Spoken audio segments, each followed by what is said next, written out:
E aí, quaquezinhos e quaquezinhas, imagina que você precisasse escrever uma redação e o tema fosse a escassez de água e a desigualdade social brasileira. Você saberia como começar, como relacionar essas coisas? Por isso que a gente vai fazer este vídeo. Nesse vídeo eu vou falar um pouquinho para vocês sobre o cenário das águas.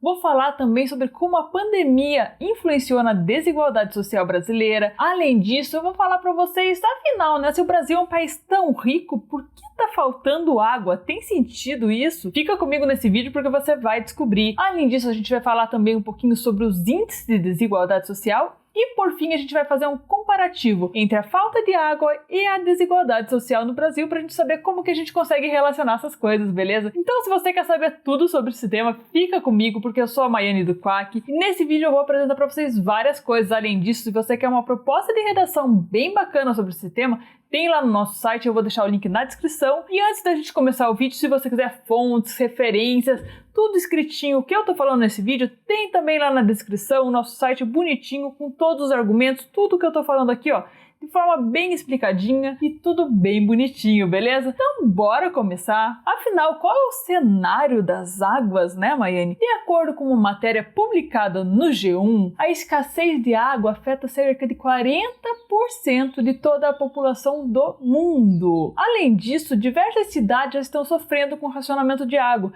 Inclusive nesse período, por exemplo, eu que moro aqui no Paraná, em Curitiba, já faz mais de um ano que a gente está racionando água. Além disso, a crise hídrica aparece todo ano desde 2012 entre os 5 maiores perigos na lista de riscos globais por impactos do Fórum Econômico Mundial. Ou seja, é um risco que já vem sendo considerado há vários anos. E para completar, de acordo com as Nações Unidas e o Banco Mundial, até 700 milhões de pessoas podem precisar se deslocar em 2030 devido à falta de água. Ou seja, essa questão da crise hídrica é não somente um problema brasileiro, mas é um problema mundial. Mas afinal, o que tem a desigualdade social a ver com isso, e a pandemia e tudo mais? Antes da gente falar sobre o que uma tem a ver com a outra, eu vou falar um pouquinho para vocês sobre a desigualdade social na pandemia, beleza? Para depois a gente poder amarrar tudo isso que eu tô falando aqui. De acordo com o IBGE, em dados divulgados em julho de 2020, em 2019, cerca de 30% da população brasileira precisou daquele tal auxílio emergencial de R$600 que foi subsidiado pelo governo, Além disso, claro que muitos desses casos ainda estão sendo analisados para ver se realmente precisariam receber. Mas assim, vamos supor num cenário bem diferente que somente 1% da população brasileira tivesse precisado desse auxílio emergencial. 1% da população brasileira, se a gente considerar assim cerca de 200 milhões de brasileiros, já seriam 2 milhões de pessoas. Ou seja, se 30% da população pediu esse auxílio, é muita gente. Mesmo que, 10% dessa galera não precisasse, tenha recebido injustamente depois que eles analisarem e tudo mais, ainda assim, muita gente está precisando de grana e sofrendo de necessidades básicas no nosso país. Além disso, no mundo, o cenário da Covid também assim se mostrou bastante desigual. Isso ficou bem claro, com a questão da vacinação. Por exemplo, os países ricos saíram loucamente vacinando todo mundo. Segunda dose, terceira dose, vacinar criança. Estão quase vacinando até o cachorro, Mas, ao mesmo tempo, os países super pobres estão lá, coitadinhos, sofrendo pra caramba. Eu fiz uma pesquisa e assim, eu mesma fiz, sabe? Não é? Eu peguei do site, vi os 5 países mais ricos, entrei lá no Google, vi como é que tá a vacinação, vi os 5 países mais pobres, isso dos que tinham dados, porque alguns deles nem tinham dados, ou seja, eu não sei nem se começou a vacinação nesses países, e eu analisei quanto que isso corresponde de toda a vacinação mundial. Como assim? Os 5 países mais ricos, todas as vacinas que eles aplicaram correspondem a 48,5% de todas as doses de vacina aplicada no mundo, ou seja, só em 5 países. Em contrapartida, quando eu peguei lá os 5 países mais pobres, dos que tinham dados, se eu somar todas as vacinas que foram dadas em todos esses países, isso não corresponde nem a 1% das vacinas aplicadas no mundo. Para ser bem honesta, correspondia a 0,07% das vacinas aplicadas no mundo. Muitos países da África não estão nem com 1%, 2% da população vacinada. Então, dessa forma, a gente consegue ver bem como a desigualdade social ela atua não somente no Brasil, mas no mundo também, e de que forma a pandemia agravou isso. Mas aí, voltando um pouquinho lá para a questão da água, para depois a gente poder amarrar ainda mais com a desigualdade social e o Brasil, tem um probleminha assim que vocês vão se perguntar: poxa, o Brasil é um país super rico, super cheio de água doce, água para tudo que é lado, Amazônia, rio e tudo mais. Como é que falta água nesse país que é tão rico de água? Quantas vezes você já ouviu falar que o Brasil é um dos países mais ricos de água doce do mundo? Já deve ter ouvido bastante vezes, né? Pois então, deixa eu te explicar um pouquinho. O Brasil é um dos países mais ricos de água doce do mundo? Sim, ele é, e isso a gente não pode descartar. Porém, tem 3 probleminhas aí bem sérios. O primeiro deles é que a água ela é distribuída de forma desigual no Brasil. Como assim? O Brasil é um país de uma extensão territorial muito grande e dessa forma tem lugares que tem muita água, como por exemplo na Amazônia, e tem outros lugares, como por exemplo no Nordeste, semiárido, em que é bem difícil de chegar água por lá. Além disso, a água ela é utilizada de forma muito intensiva, ou seja, não só o consumo de água é muito grande, mas tem também vários problemas de vazamento, mau aproveitamento de água e várias coisas nesse sentido. E por fim, o terceiro probleminha relacionado à água, que é bem sério, é a questão da poluição hídrica. Muita da nossa água não pode ser utilizada devido à poluição. E não só a poluição da gente, eu fui lá e joguei minha latinha de Coca-Cola. Claro que essa poluição é séria e a gente tem que cuidar. Mas a poluição, isso se a gente comparar com poluição de grandes empresas, de agropecuária e assim por diante, vai parecer até irrisório, embora não vai jogar a sua latinha no rio, porque eu falei isso, beleza? Não faça isso. E pra gente entender um pouquinho melhor esse cenário, eu fui atrás de um materialzinho que se chama Conjuntura dos Recursos Hídricos no Brasil.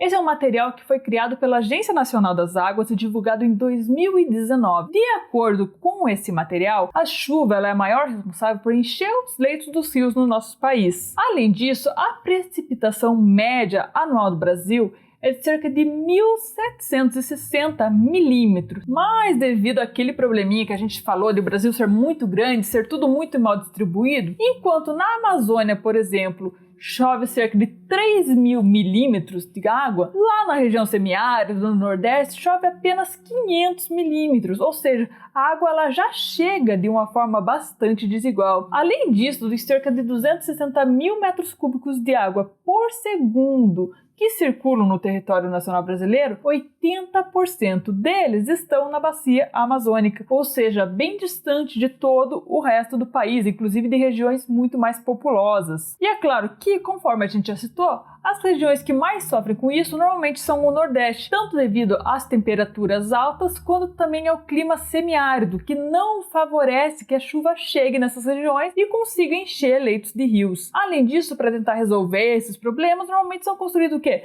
Reservatórios, barragens e assim por diante. Ou seja, então, graças a isso, tem sim escassez de água no Brasil. Embora a gente tenha muita água, a escassez de água também ocorre por aqui. Mas afinal, o que isso tem a ver com a desigualdade? Antes da gente poder fazer essa relação direta, eu vou só mostrar para vocês alguns índices, alguns dados sobre a desigualdade social no Brasil. Como assim? Para exemplificar, eu vou falar sobre o tal índice Gini. Esse índice ele foi criado pelo matemático Conrado Gini e basicamente ele mede o grau de desigualdade em um determinado grupo. Esse índice ele varia de 0 a 1, embora assim muitas vezes se utilize de 0 a 100, só para uma melhor visualização dos dados, porque ele é um coeficiente numérico, né? Ele compara os 20% mais pobres de um determinado grupo com os 20% mais ricos. E de acordo com esse índice, assim, sabe aquela história de que nem sempre quem ganha sai ganhando? Então, nesse caso, o Brasil ganhou. Ele é o líder mundial em desigualdade em 2020. Esse índice estava em 89, seguido pela Rússia com 87,8 e os Estados Unidos com 85. Ou seja, de acordo com esse índice, assim, que é bem faladinho aí no meio, o Brasil, coitadinho, tá bem ferradinho, né? E a gente aqui também estamos todos ferrados, gente. É isso, né? Enfim. Mas para piorar, né, eu vou trazer uns outros dados, afinal, né, só um dado de um índice não vai falar sobre o que é a desigualdade do Brasil. De acordo com um relatório de riqueza global, o tal do The Global Wealth Report 2021, divulgado pelo banco Credit Suisse. De acordo com esse relatório, presta atenção nesse dado. 1% das pessoas mais ricas do Brasil concentram cerca de 49,6% de toda a riqueza nacional. Isso em 2020. Para vocês terem uma noção, Esse é o maior nível de concentração registrado desde 2000. Em 2000, esse índice era de 44,2% e em 2010 chegou até 40,5%, que é muito, mas ainda é menos do que os quase 50% de toda a riqueza do país concentrados em 1% da população. Ou seja, isso deixa bem claro como ocorre essa distinção social e econômica no país. Mas e aí? O que a água tem a ver com isso? E é agora que a gente vai fazer essa relação. Imagina esse exemplo aqui, presta atenção. A água está começando a faltar no país. Além disso, diversos estados precisam fazer racionamentos, ficar aqueles rodízios e coisas assim. E para piorar, 63,8% da energia nacional vem de hidrelétricas.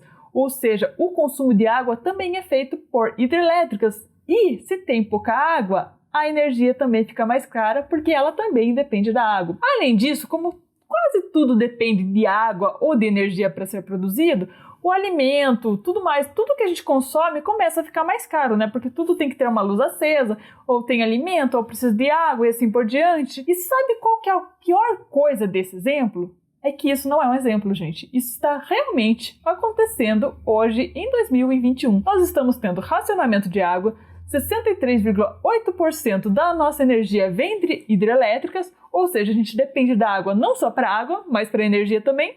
Tudo fica caro e a galera se ferra. Agora, onde que isso realmente pesa? Para a gente ver bem onde que pesa, imagina aqui esses dois casos. O primeiro caso é o caso do João. O João é um rapaz, que trabalha com serviços gerais. Ele recebe um salário mínimo, R$ 1.100. Por outro lado, o André, ele é ministro no Superior Tribunal de Justiça e ele recebe um salário, sem contar benefícios, beleza? De cerca de R$ 37.328. Agora, em ambos os casos, a conta de luz, que era, mais ou menos, R$ 200, R$ 300, passou para R$ 400. Ambos estão pagando mais ou menos essa média. Além disso, a água aumentou, mais R$ 50.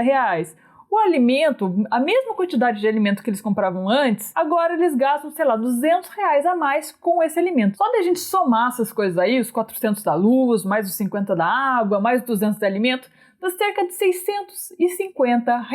Isso no caso do João, nosso amiguinho, coitado, que recebe um salário mínimo depois de tanto e tanto e tanto trabalhar, corresponde a cerca de 60% de toda a renda dele. Por outro lado, no caso do André, isso não corresponde nem a 2% do salário que ele recebe. E aí, você consegue me dizer para quem vai pesar mais todo esse cenário de água, de desigualdade, de luz e tudo que é impactado pela água? Pro André lá, que recebe seus R$ 37 mil?